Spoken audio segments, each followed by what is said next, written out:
2012 hit, and was doing, I think almost hit 200 million that year. And then I was like, you know what?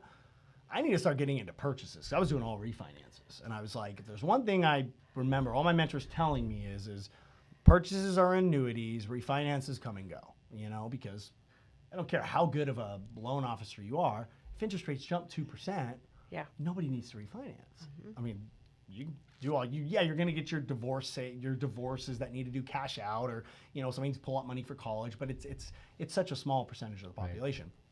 So I was just moved to Orange County, had just met my wife. We were just dating at the time, and I was like, I want to have a family and I want to get something more stable.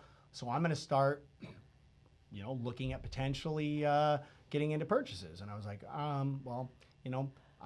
let's see, where do we want to live? My parents live in Temecula. I grew up in Temecula. I was like, maybe we'll think about moving back there once we have kids. And so I was like, all right, well, I'm going to just reach out on Zillow. I was, and find a realtor because I want to buy a property out there, for investment property out there. And reached out through Zillow, and the agent happened to be Lisa Force on Zillow. And so her, this was like 2013. So her nephew, Ryan Phillips, was my agent. So I called him and told him what I was looking for. And then like 3 days later, he calls me up and he's like, hey, I had a VA deal fall out of escrow.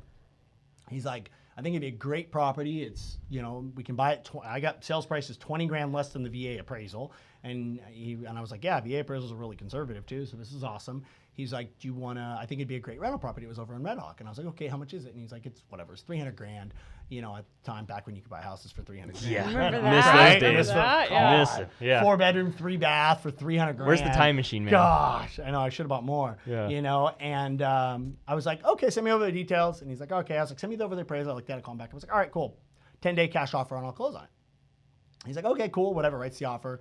We close on a deal. I go and meet him or whatever at the property. And he's like, what do you do, by the way? He was like, you didn't even come out. You don't seem that old to, have bought a house for 300 grand cash or whatever. And I was just like, oh, I'm in the mortgage side of things. He's like, really? He goes, the guy we're using right now isn't that good. He's like, what do you do? And I was like, I'm in Orange County at the time. He's like, would you ever consider coming in and sitting down with my aunt and uncle or whatever? And I was like, yeah, sure. Why not? Like, I didn't know anything about it. I was just the number one team. Yeah. Awesome. And I honestly wasn't looking for any business because I was doing really well in Orange County. I was living in Orange County, and and honestly, I never really wanted to come back to Temecula because I grew up here, and the Temecula when I moved away in 2000 is not the Temecula of today. Yeah. We got the mall here in Oh, 2000. I know. I was like, whoa, we got Macy's. We got Chick-fil-A. Yeah.